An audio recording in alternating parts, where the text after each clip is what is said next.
प्रिय बच्चों, कैसे हैं आप सब। आशा करता हूं कि आप सभी स्वस्थ होंगे और अच्छे से अपनी पढ़ाई कर रहे होंगे। आज हम अपनी जो टेक्स्ट बुक है फुटप्रिंट्स विदाउट फीट, जो हमारी सप्लीमेंट्री रीडर की बुक है, उसके जो चैप्टर है नंबर 6, इसका टाइटल है the making of a scientist, इसको आज शुरू करेंगे। मैंने आपको पहले दीक्षा ऐप के माध्यम से उस पर अपलोडेड जो समरी है वो मैंने आपको भेजी थी। तो उम्मीद है कि आप लोगों ने उस समरी को अच्छे से समझा होगा, सुना होगा। आज मैं इस चैप्टर को डिटेल स्टडी हम करेंगे और उसको हिंदी में भी हम उसको समझते हुए चलेंगे। The making of a scientist. Richard एब्राइट has received the sir scholar award. तो रिचर्ड एब्राइट जो है एक वैज्ञानिक थे, उनको सर स्कॉलर अवार्ड उनको मिला एंड द शेयरिंग प्लॉव अवार्ड भी उनको दिया गया। किसके लिए? बायोकेमिस्ट्री एंड मॉलिक्यूलर बायोलॉजी के लिए। तो मॉलिक्यूलर बायोलॉजी थी और बायोकेमिस्ट्री थी, उसमें वर्क करने के लिए उनको ये 2 अवार्ड दिए गए। It was his fascination for butterflies that open the world of science to him. ये बटरफ्लाइज के प्रति उनका जो आकर्षण था, तितलियों के प्रति उनका जो आकर्षण था, उसी की वजह से जो विज्ञान की दुनिया थी उनके लिए खुली। मतलब विज्ञान की दुनिया के दरवाजे उनके लिए खुले, उन्हें पुरस्कृत किया गया।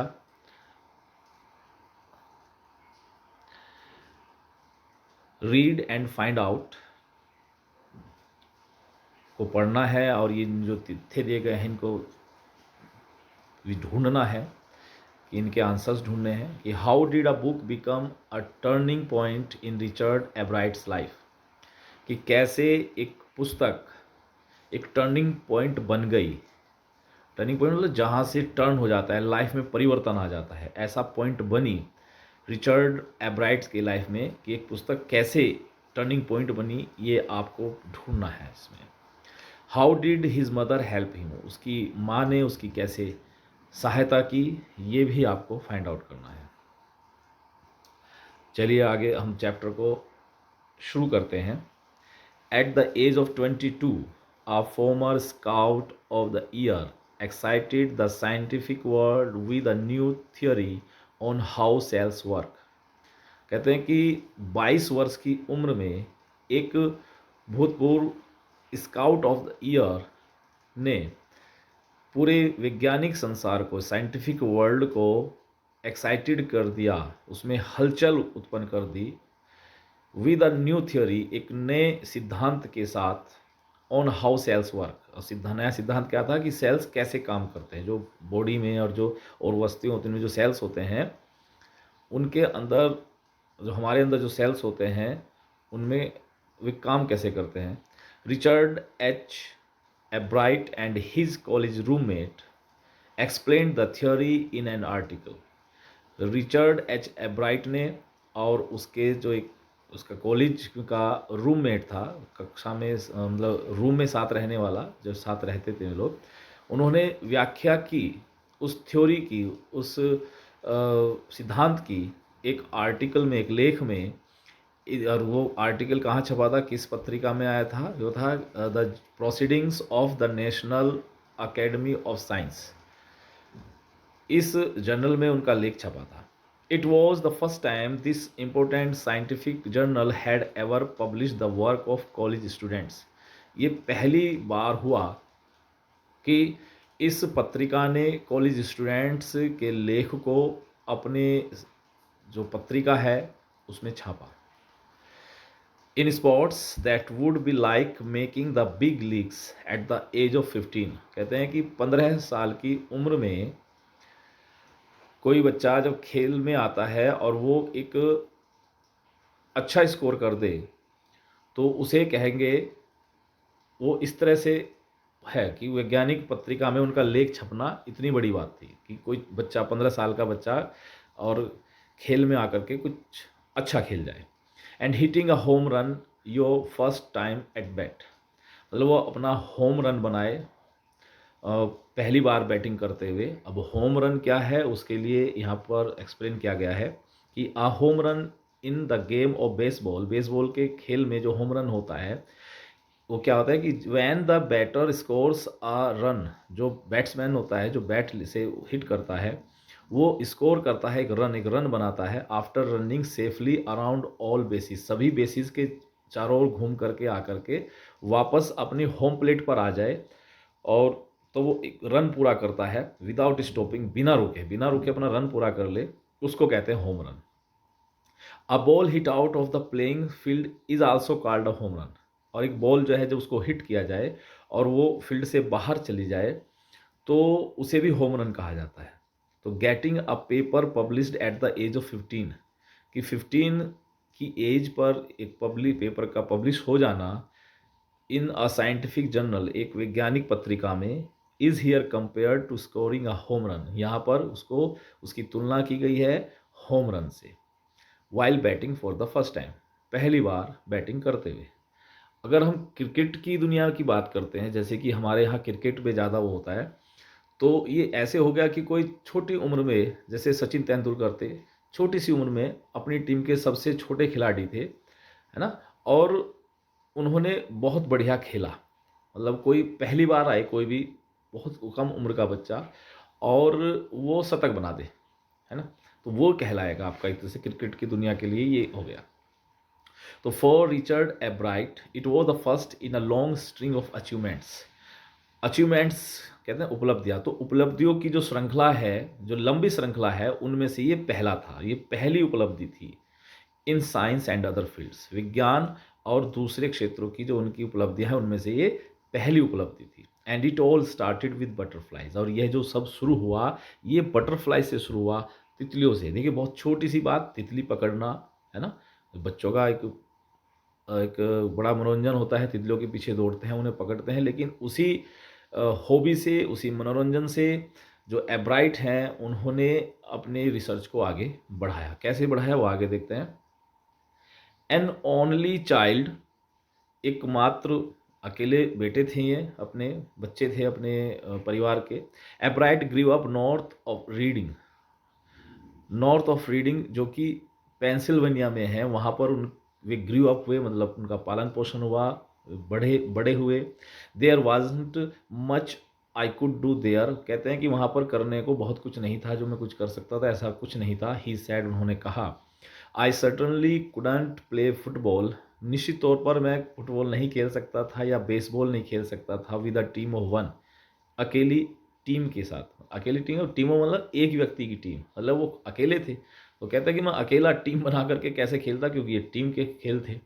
But there was one thing, लेकिन वहाँ एक बात थी, एक चीज़ थी, आई कुड डू, मैं जो मैं कर सकता था, कलेक्ट थिंग्स, चीज़ों को इकट्ठा करना। So he did, and did he ever, ऐसा, और इसलिए उन्होंने किया और आगे भी हमेशा यही करते रहे। बिगनिंग इन किडन कार्टन एब्राइट कलेक्टेड बटरफ्लाइज, अब जो उनकी छोटी क्लास है, सबसे छोटी क्लास, केजी, एलकेजी, यूकेजी, वहाँ से शुरुआत करके जो एब्राइट है उन्होंने बटरफ्लाइज को कलेक्ट किया बचपन से ही, with the same determination that has marked all his activities, उसी दृढ़ निश्चय के साथ जिसने उनकी पूरी जो एक्टिविटीज़ हैं उसको एक पहचान दी, मतलब उसी चीज़ के साथ वो पहचान बनी उनकी, है ना, लोगों ने जाना। तो वही डिटर्मिनेशन, वही दृढ़ निश्चय, वही इरादा, है ना, जिससे कि वो अपनी एक पहचान बना पाए, मार्क स्थापित कर पाए इस संसार के अंदर।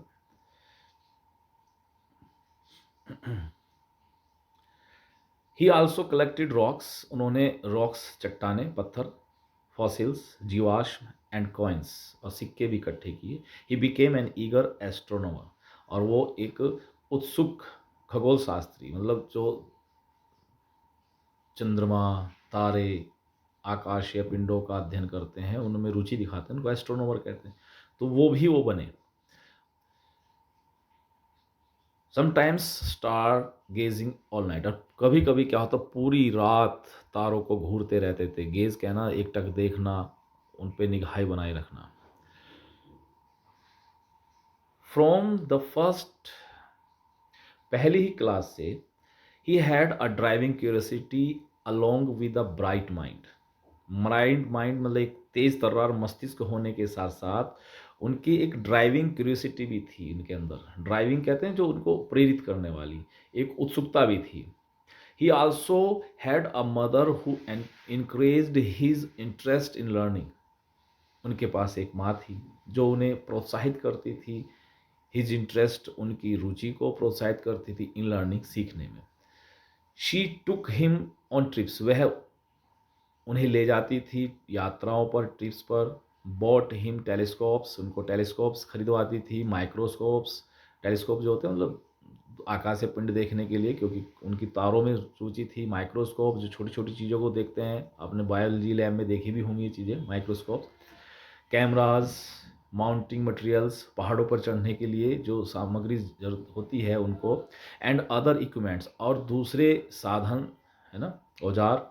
ही and helped him in many other ways, और कई तरीके से वो उनकी मदद करती थी। I was his only companion until he started school, his mother said, उसकी माता ने कहा कि मैं उसकी एकमात्र साथी थी, मित्र थी, जब तक कि उसने अपना विद्यालय शुरू नहीं किया। मतलब विद्यालय से पहले कोई उसका मित्र नहीं था, केवल वही थी। विद्यालय में तो और बच्चे उसके साथ आ गए और मित्र बन गए, लेकिन उससे पहले वही उसकी एकमात्र मित्र थी।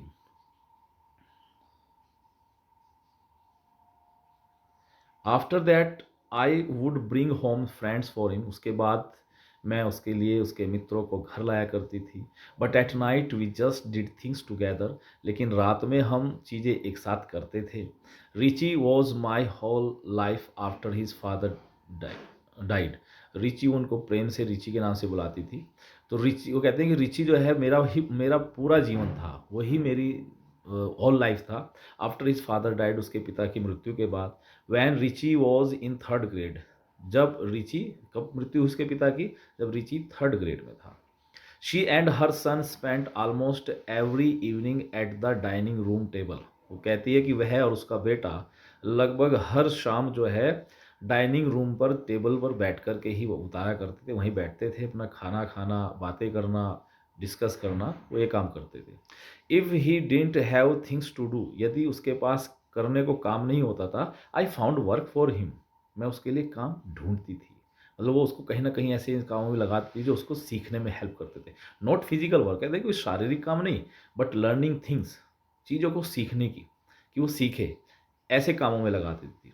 हिज मदर सैड, उसकी माता ने कहा। ही लाइक्ड इट, वह उसे पसंद भी करता था। ही वांटेड टू लर्न, वह सीखना चाहता था। मतलब जो काम उसे देती थी वो उन्हें पसंद करता था और वह सीखना चाहता था। एंड लर्न ही डिड, और उसने सीखा भी। He earn top grades in school, कहते हैं कि स्कूल में वो सबसे ज़्यादा जो ग्रेड हैं वो आते थे उसके। On every day things he was just like every other kid, और हर दिन की जो चीज़ें थी वो, he was just like every other kid, वह दूसरे बच्चों की ही तरह था। मतलब वो एक सामान्य बच्चा था, कोई विशिष्ट नहीं था, जैसे प्रतिदिन और बच्चे करते हैं, जिद भी करते हैं, खेलते हैं, कूदते हैं, है ना, उसी तरह वो भी एक सामान्य बच्चा था। हिज मदर सैड, उसकी माता ने कहा।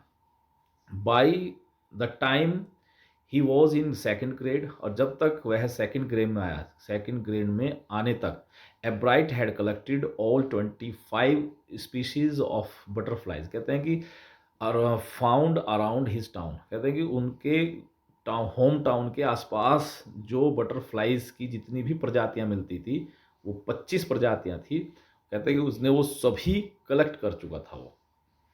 सी फॉलोइंग बॉक्स, कहते हैं ये बॉक्स है, उसमें उन्होंने नाम नोट किया कि कौन कौन सी जो जातियाँ, प्रजातियाँ थी बटरफ्लाइज की, जो उन्होंने इकट्ठा की थी। हमें है स्पीशीज एंड सब species of butterflies collected in 6 weeks in reading Pennsylvania. जो रीडिंग है जगह, वहाँ जो पेंसिल्वेनिया में है, वहाँ पर रहते हुए उन्होंने जो प्रजातियाँ और उप प्रजातियाँ बटरफ्लाइज की कलेक्ट की, उनकी लिस्ट नीचे। तो इसमें सबसे पहले जो दिया है वो है गॉस्मा विंग्ड बटरफ्लाइज, और इसकी उप प्रजातियाँ हैं white M hairstreak, Acadian hairstreak, bronze copper, bog copper, purplish copper, eastern tailed blue, Melissa blue, silvery blue. उसके बाद जो और स्पीसीज थी, snout butterfly, wood nymphs and satyrs, तो उसमें थी आइड ब्राउन, वुड नीम्फ और ग्रेलिंग। इसके बाद मोनक, तो मोनक्स में क्या थी, मोनक और मिल्कवीड। वाइट्स एंड सल्फर्स, इसमें जो रही हैं सब स्पीसीज वो थी Olympia, cloudless sulphur, European cabbage. और इसके बाद ब्रश फुटेड बटरफ्लाइज, इनमें थी variegated fritillary, Harris, checkerspot, pearl, crescent, mourning cloak, painted lady. और उसके बाद है